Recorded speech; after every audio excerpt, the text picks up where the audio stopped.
Monsieur le Président de l'Assemblée générale, Mesdames et Messieurs les chefs d'État et de gouvernement, Monsieur le Secrétaire général de l'Organisation des Nations Unies, Mesdames et Messieurs, à l'entame de mes propos, je voudrais vous adresser les chaleureuses salutations de Son Excellence le colonel Assimi Goïta, président de la transition, chef de l'État du Mali, celle du gouvernement et du peuple malien.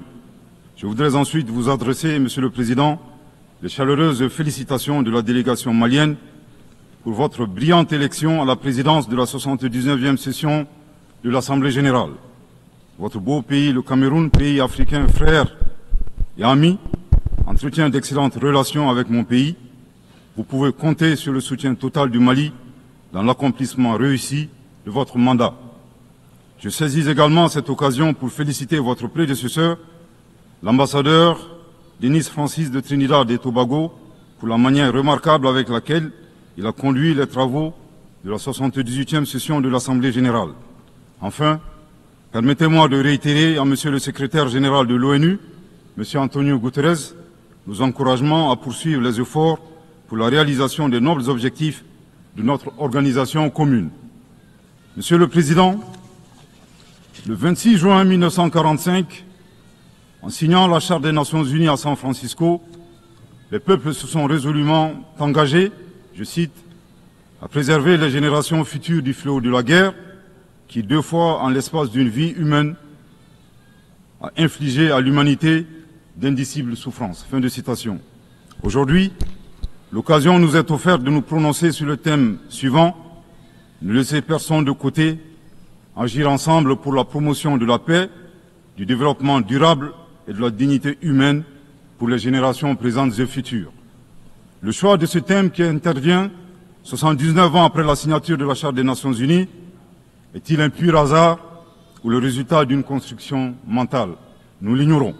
Cependant, force est de constater malheureusement que se pose encore avec forte acuité la problématique de la préservation des générations, non seulement celle du futur, mais également la nôtre. Est-ce pour autant un échec des Nations Unies?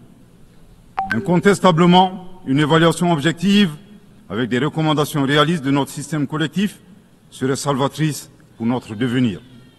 Monsieur le Président, le Mali salue la pertinence de ce thème qui est d'une actualité brûlante, tant il est vrai que les tensions et les guerres en cours continuent, hélas, de menacer la paix et la sécurité internationale, le développement et les droits fondamentaux des populations.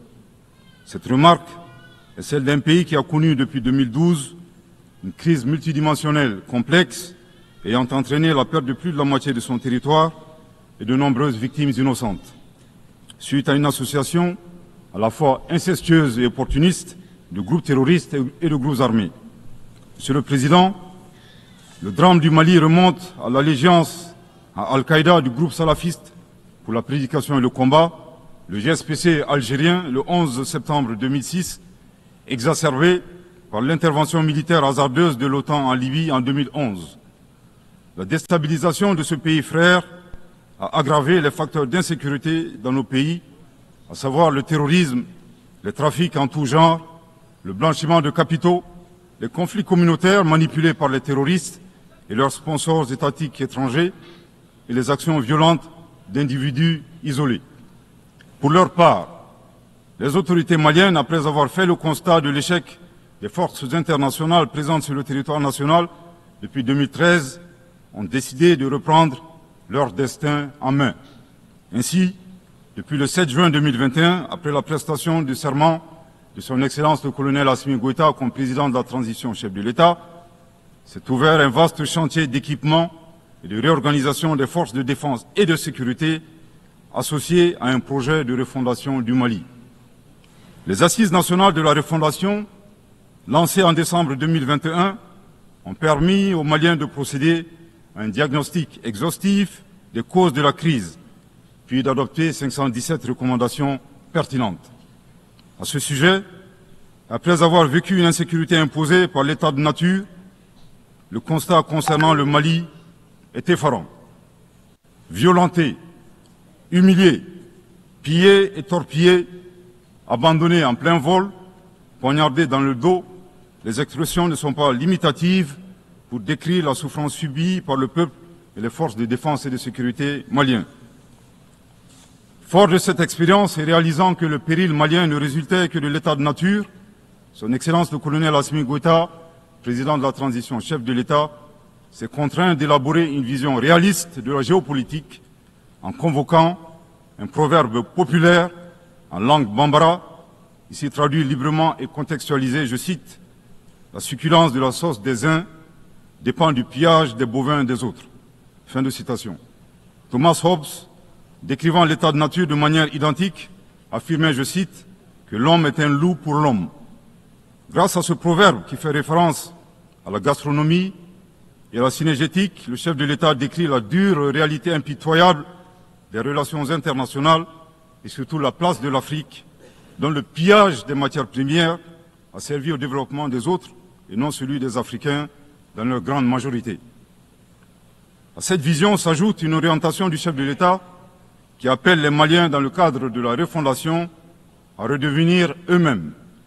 En effet, le chef de l'État a procédé le 23 avril 2024 au lancement du programme national d'éducation aux valeurs, qui vise un retour aux sources sans lesquelles il serait difficile d'envisager un avenir radieux pour notre pays dans sa quête légitime de souveraineté. L'invitation à redevenir nous-mêmes ne saurait faire l'économie de la question de savoir qui nous sommes. La réponse immédiate à cette interrogation est donnée par la devise du Mali, un peuple, une grande famille, nation cosmopolite, un but, magnifier la diversité dans l'unité, unis pour bâtir le bien commun, et enfin une foi, la foi à ce que Dieu a donné comme ressource pour la réalisation de la prospérité. En vue de donner plus de relief à la définition du malien, le professeur Ibrahim Diaye, expert au sein du comité chargé de la mise en œuvre du programme national d'éducation aux valeurs, indique que le malien se caractérise d'une part par 5 valeurs cardinales, à savoir l'humanitude, l'empathie, l'obligation de transmettre les valeurs humaines aux générations futures, le sens de l'honneur, l'acceptation de la différence et de l'altérité au plan sociétal, humain et culturel, et d'autre part, 5 principes inviolables en lien avec le pays lui-même, à savoir un Mali indivisible, inaliénable, non hypothécable, nul ne peut en disposer comme propriété privée, impérissable. Monsieur le Président, en privilégiant d'être eux-mêmes, les Maliens créent une 3e voie, ne pas devenir des prédateurs, des barbares sans foi ni loi, à la recherche des bovins d'autrui, ne pas devenir les éternelles victimes impuissantes face à la prédation. La voie médiane promue par le Mali consiste à réaliser notre développement en empruntant un chemin plus vertueux. Veiller au respect de notre souveraineté tout en respectant celle des autres. Refuser l'hétéronomie tout en refusant de nous ingérer dans les affaires intérieures des autres.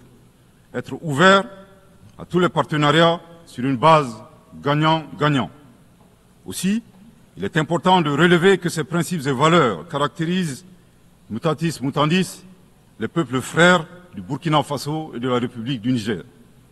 Concernant le processus de transition politique au Mali, il convient de rappeler que, à l'issue des assises nationales de la refondation, le peuple malien a fait le choix de mener des réformes politiques avant d'organiser les élections, en vue d'ancrer profondément une gouvernance vertueuse.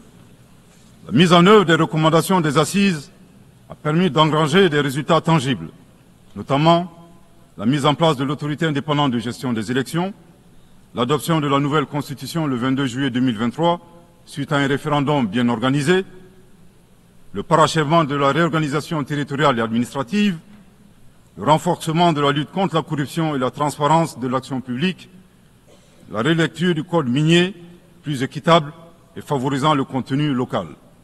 Monsieur le Président, soucieux de pérenniser l'unité nationale, fondement de tout développement, le chef de l'État a annoncé le 31 décembre 2023 la tenue du dialogue intermalien pour la paix et la réconciliation afin, dit-il, d'éliminer les racines des conflits communautaires et intercommunautaires dans le but ultime de réconcilier les communautés. Respectant une approche participative et inclusive, le dialogue intermalien qui s'est déroulé en 3 phases, communale, régionale et nationale, a permis aux Maliens de l'intérieur et de la diaspora d'échanger en toute transparence en vue de trouver des solutions endogènes de prévention, de gestion et de règlement des conflits. À la différence de l'accord pour la paix et la réconciliation issu du processus d'Alger, dont certains groupes signataires ont ouvertement basculé dans le terrorisme et qui était devenu un prétexte pour certains États de s'ingérer dans les affaires intérieures du Mali. Le dialogue intermalien a permis aux Maliens de laver leur linge sale en famille sans aucune interférence extérieure. Après la fin de l'accord d'Alger le 25 janvier 2024, aujourd'hui, le dialogue intermalien et ses recommandations officiellement remises au chef de l'État le 13 mai 2024 demeurent le seul cadre de règlement des conflits internes. Nous réitérons un appel à tous les Maliens à s'inscrire dans cette dynamique de réconciliation, une étape indispensable au retour à l'ordre constitutionnel apaisé et sécurisé grâce à l'organisation d'élections présidentielles. Sur le plan de la lutte contre l'insécurité, depuis que les forces de défense et de sécurité maliennes ont lancé des actions offensives de manière autonome, de nombreux succès ont été remportés sur le terrain de la lutte contre le terrorisme. Toutes les régions ont été reprises des mains des groupes terroristes, notamment la région de Kidal, le 14 novembre 2023, à la suite d'une opération militaire mémorable. Aujourd'hui, les groupes terroristes ont été sérieusement affaiblis. Les forces de défense et de sécurité sont déployées sur l'ensemble du territoire national. En outre, les actions offensives de nos forces se poursuivent pour démanteler les réseaux terroristes résiduels. Le gouvernement du Mali reste conscient que la réponse uniquement sécuritaire a ses limites. C'est la raison pour laquelle, en appui à l'action militaire, le gouvernement du Mali s'est doté d'une stratégie globale et intégrée ayant pour objectif la restauration de l'autorité de l'État sur l'ensemble du territoire national. Elle comprend des mesures politiques, administratives, de développement économique et social, y compris le dialogue avec les groupes armés et la fourniture des services sociaux de base à nos braves populations. En dépit de ces résultats fort appréciables, ces groupes criminels gardent encore une certaine capacité de nuisance dans leur tentative désespérée de porter atteinte à notre intégrité territoriale et de terroriser nos populations. Avec, et je me dois de le déplorer du haut de cette tribune, le soutien de sponsors étatiques étrangers. Les sponsors étatiques étrangers. Après des années de dénonciation de ces acteurs étatiques qui soutiennent le terrorisme international, les autorités ukrainiennes ont violé ouvertement et de manière inédite la Charte des Nations Unies, ainsi que les conventions et résolutions pertinentes des Nations Unies relatives à la prévention et à la lutte contre le terrorisme. Lorsque des officiels de ce pays, ayant confondu la scène internationale et la scène de théâtre, ont avoué la participation active de leur pays à la lâche attaque terroriste ayant visé une patrouille des forces de défense et de sécurité du 24 au 26 juillet 2024 à Tinzaouatin dans la région de Kidal. Monsieur le Président, au regard de la complexité de la situation au Sahel, et motivés par leur seul désir de prendre le destin de leur pays en main, Leurs Excellences, le capitaine Ibrahim Traoré, président du Faso, chef de l'État du Burkina, le colonel Assimi Gota, président de la transition, chef de l'État du Mali, et le général de brigade Abdourahmane Tiani, président du Conseil national pour la sauvegarde de la patrie, chef de l'État du Niger, ont dans un premier temps institué l'Alliance des États du Sahel, une architecture de défense collective et d'assistance mutuelle dans la lutte contre le terrorisme, en signant la charte du Litpako-Gourmand le 16 septembre 2023. 10 mois plus tard, précisément le 6 juillet 2024, les pères fondateurs de l'AES ont souverainement décidé de transformer ce mécanisme en une confédération centrée sur 3 axes: la diplomatie, la défense et le développement, avant de parvenir à terme à une fédération. En si peu de temps, des résultats édifiants ont pu être obtenus dans la lutte contre le terrorisme grâce à la mutualisation des moyens de défense, des opérations militaires conjointement menées et un engagement sans faille à éradiquer le terrorisme. C'est la raison pour laquelle les États membres de la Confédération des États du Sahel ont adressé le 19 août 2024 une lettre conjointe au Conseil de sécurité des Nations Unies pour dénoncer le soutien des autorités ukrainiennes au terrorisme international, condamner l'agression contre le Mali, demander au Conseil de sécurité de prendre des mesures appropriées contre les autorités ukrainiennes. Soit dit en passant, qu'il me soit permis de rappeler que ce nouvel envoi de lettres intervient pendant que le Mali attend encore la suite réservée à une précédente lettre de saisine du Conseil de sécurité des Nations Unies en date du 15 août 2022 afin d'exposer les actes d'agression français à son encontre ainsi que leur implication dans la promotion de 3 formes de terrorisme au Sahel, à savoir le terrorisme armé, le terrorisme économique et le terrorisme médiatique. Couvrant une superficie de 2 758 000 km², avec 71 millions d'habitants, majoritairement jeunes, un potentiel économique exceptionnel, un sous-sol riche de la quasi-totalité des éléments du tableau de Mendeleïev, la particularité de la Confédération des États du Sahel réside dans l'état d'esprit des chefs d'État, des peuples et des forces de défense et de sécurité de la Confédération, forts de leur dignité et de leur honneur. Motivés plus que jamais par le sang versé des leurs, décidés à combattre le terrorisme sous toutes ses formes et honorer la mémoire des victimes, civiles comme militaires, sahéliennes comme étrangères, de la barbarie, déterminés à défendre l'intégrité de leurs terres et assurer leur prospérité de manière pacifique. Comme le stipule le préambule de la charte du Liptako-Gourma, qui fait référence à plusieurs organisations internationales, notamment la CEDEAO et les valeurs universelles. Au Seigneur de la guerre et du chaos, avec l'aide de Dieu, nous triompherons encore et toujours de vos œuvres funestes et diaboliques. Curieusement, depuis la création de l'AES, nous avons été surpris par l'hostilité farouche avec laquelle elle a été accueillie, en particulier par certains responsables de la CEDEAO, aux ordres d'entités impérialistes et néocoloniales. Le reste de l'histoire est connu. Amadou Hampâté-Bâ disait, je cite, « À trop vouloir jeter une grenouille qui vous dégoûte, elle finit par tomber dans une bonne mare. » Fin de citation. La Confédération des États du Sahel est ouverte à tous les investisseurs, à condition que le partenariat profite aux populations sahéliennes et à la condition de respecter la souveraineté des États. Monsieur le Président, c'est l'occasion pour moi de saluer les relations de coopération exemplaires et fructueuses entre le Mali et la Russie, la Chine, la Turquie, l'Iran et bien d'autres alliés sincères. Le Mali reste ouvert à tous les partenaires qui souhaitent l'aider à relever ces multiples défis. À cet égard, je réaffirme que le gouvernement du Mali reste disposé à poursuivre et à renforcer sa coopération avec l'ONU, notamment à travers les agences, fonds et programmes avec lesquels nous entretenons d'excellentes relations de coopération.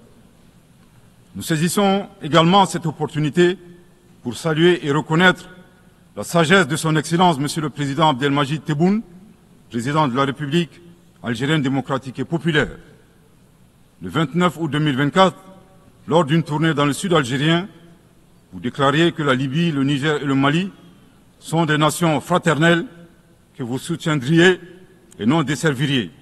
Le peuple malien n'a pas été surpris par ces propos, qui indiquent éloquemment votre panafricanisme, à l'instar de vos célèbres prédécesseurs, dont feu le président Abdelaziz Bouteflika, affectueusement appelé Abdelkader Mali. Suite à son établissement à Gao, et l'engagement des autorités maliennes à travers les actions suivantes.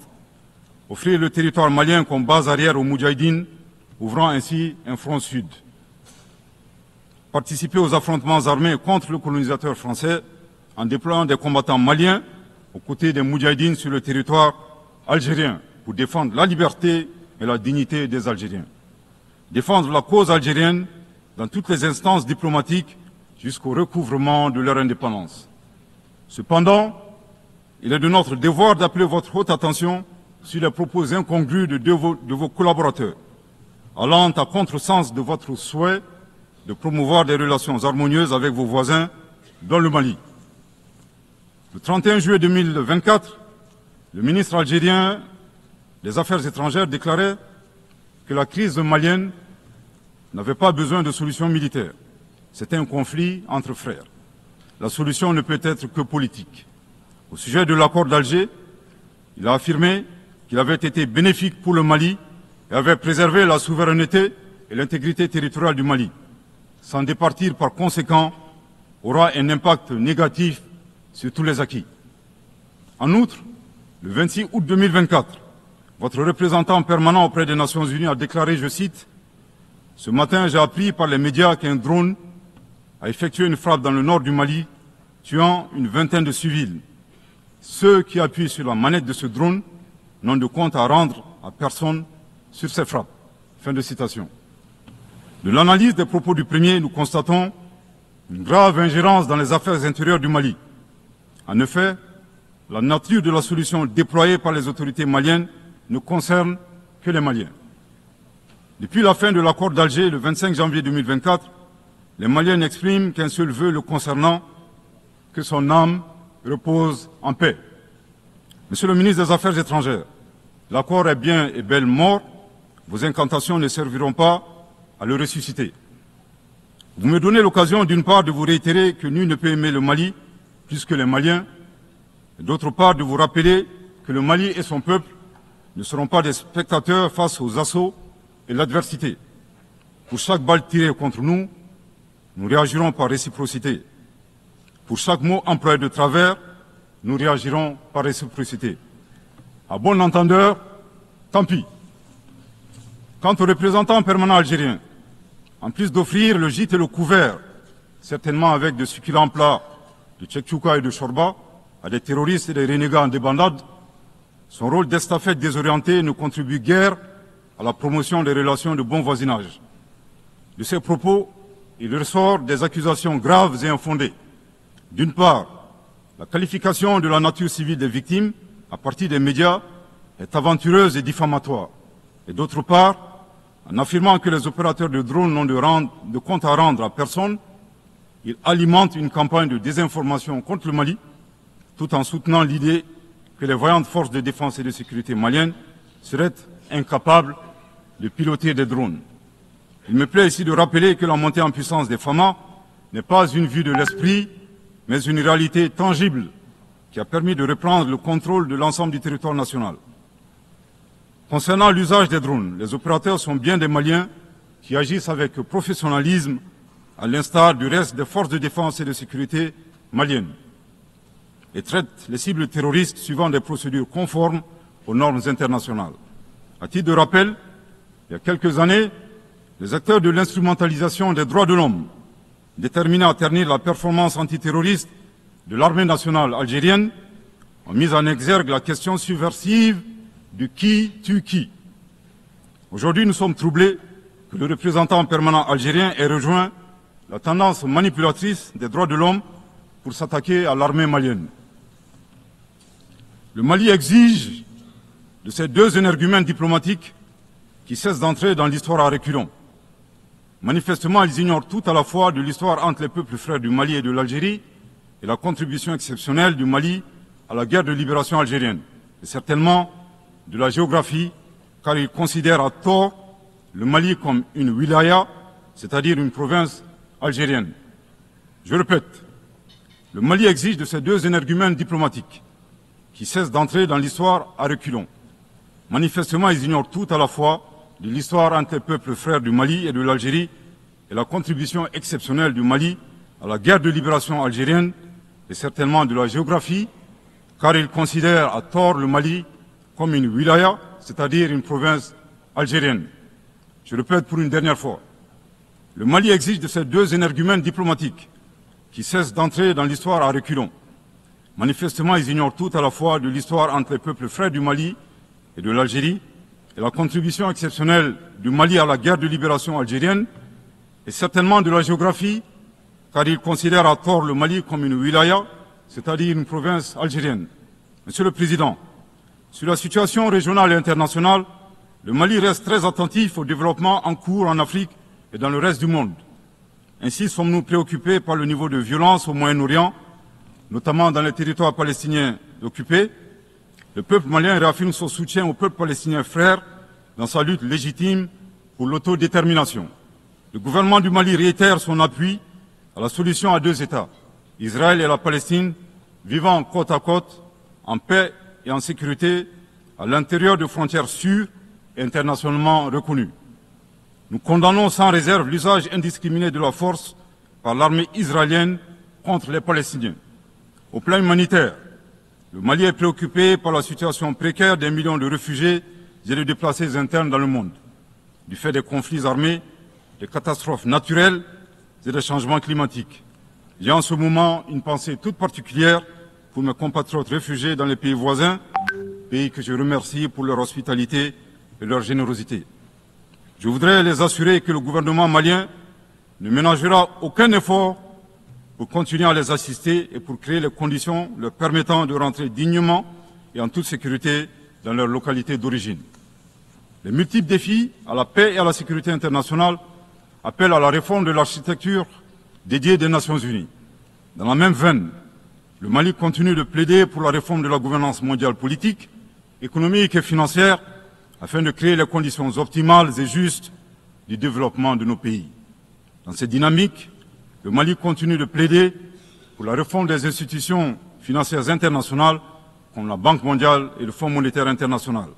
De même, nous saluons les modèles alternatifs et crédibles tels que les BRICS. Les changements climatiques constituent également une menace réelle pour les générations présentes et futures. Nous devons avoir le courage de sortir du dogmatisme ambiant et des jeux d'intérêts étroits concernant cette problématique. À cet égard, le temps est venu de mettre effectivement en œuvre les décisions de nos sommets et de nos COP.